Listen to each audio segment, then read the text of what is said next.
Hey everyone, and welcome to this video. Today we're diving into the world of AI-powered content creation, specifically focusing on crafting articles with a fixed or standard structure. For those unfamiliar, AI Content Labs offers a platform that integrates the main artificial intelligence providers to streamline content generation. Let's start by logging into AI Content Labs and creating a new flow.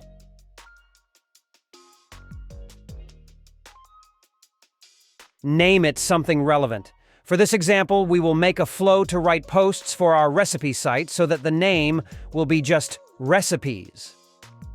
This name will help you easily identify the purpose of your flow when working on multiple projects. So here's the plan for our article. Next up, we'll tackle each of those sections one by one. Click on the Add Input button to define the input for our flow. In this case, the input to start the flow will be the name of the recipe we want to prepare. Then, we have to complete the form.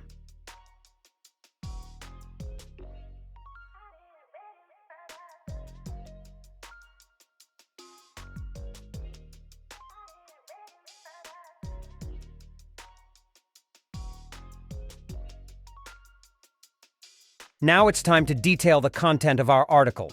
For each section, such as the title, introduction, ingredients, etc., we will create a specific prompt.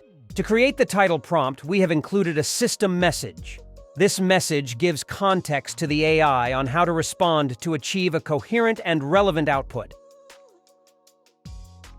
Now we will write the prompt. Within each prompt, we can insert specific variables, marked with curly brackets, to further customize the content. These variables can be any element you want to vary, such as the name of the dish, and will be linked with the corresponding values during the flow setup.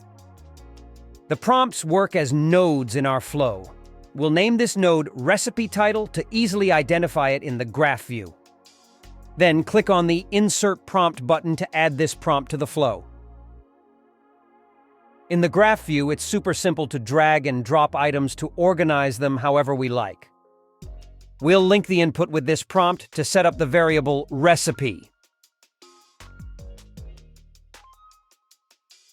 Now we have to select previous result to use the input in this prompt and choose recipe name, which will be our new variable recipe. Now we will create the rest of the sections one by one. The following section will be the introduction of our article. The same system message approach will be used for each section, ensuring consistency throughout the article. Our prompt for this section will be, write a short introductory paragraph about the article title. It should be an introduction aimed at capturing the reader's attention, and you can make references to the product's origin, its history, or why it is special. Now click on Insert Prompt.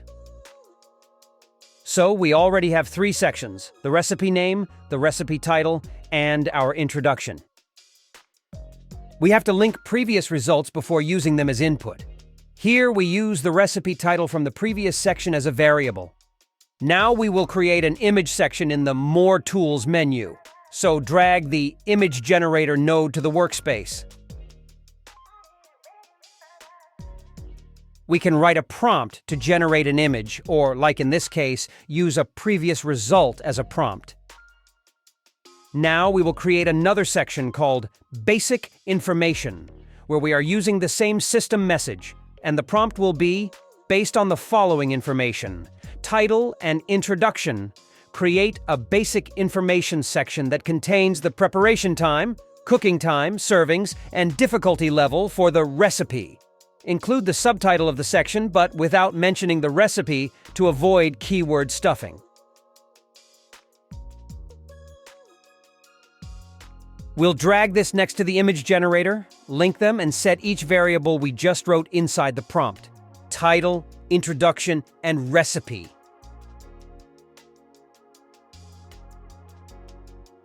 Making some space for more sections. Now, we'll create the next section, Ingredients. We'll use the same system message as usual, and the prompt will be, according to the following information, Basic Information, create a detailed list of ingredients for the recipe. Include precise quantities. Include the subtitle of the section, but without mentioning the recipe to avoid keyword stuffing. Drag it next to Basic Information and set the variables to the previous result.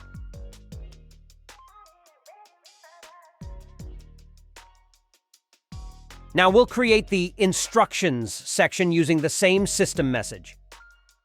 The prompt will be based on the following information: basic information and ingredients. Create a preparation instructions section for the recipe. You must include detailed and ordered steps to prepare it, including cooking times and temperatures. You must present the information in such a way that even people who do not know how to cook can understand it. Be as elaborate as possible. Include the subtitle of the section, but without mentioning the recipe to avoid keyword stuffing. Drag the new prompt to here and set the variables as we did before. Don't forget to link the sections to use previous outputs as inputs.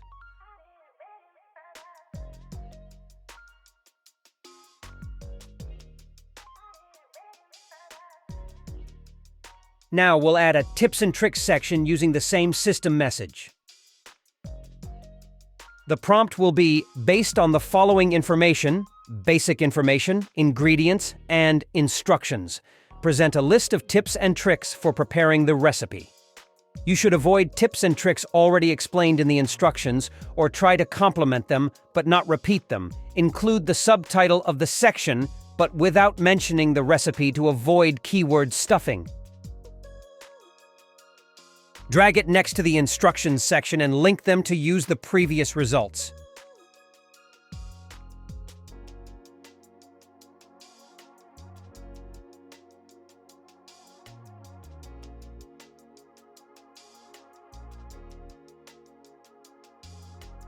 Now, we'll create the Recipe Variants section. The same system message as previous sections, and the prompt will be based on the following information: ingredients, instructions, and tips. Create variants for the recipe. Present a list of ideas that allow for alternative versions of the dish. You can include modifications from other countries. Include a description of each alternative version. Include the subtitle of the section, but without mentioning the recipe to avoid keyword stuffing. Drag it next to Tips and Tricks, link it, and set the variables to previous results as before.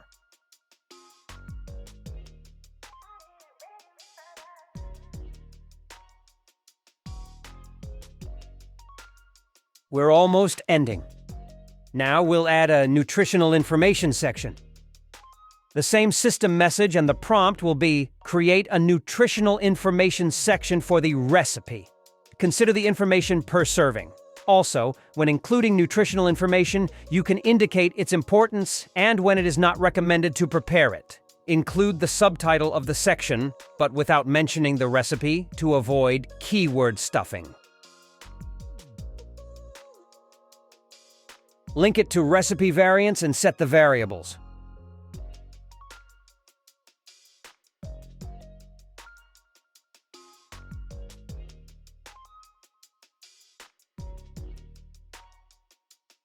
Finally, we'll create a Frequently Asked Questions section.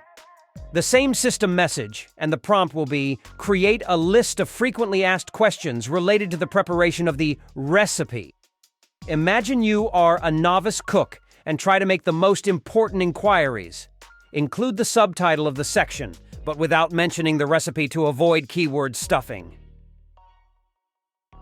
Insert it into the workspace and drag it next to nutritional information. Also, link this last prompt to it and set the variables with the previous results.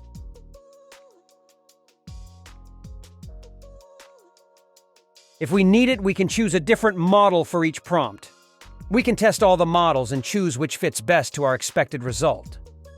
Also, we can test the image generation models like DALL-E or Stable Diffusion. Once we finish, click on the Save button and make sure the flow info is complete.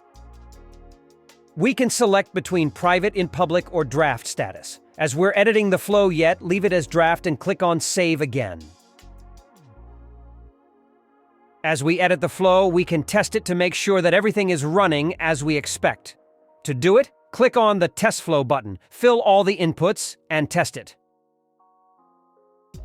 We're going to see how each section runs and generates its outputs.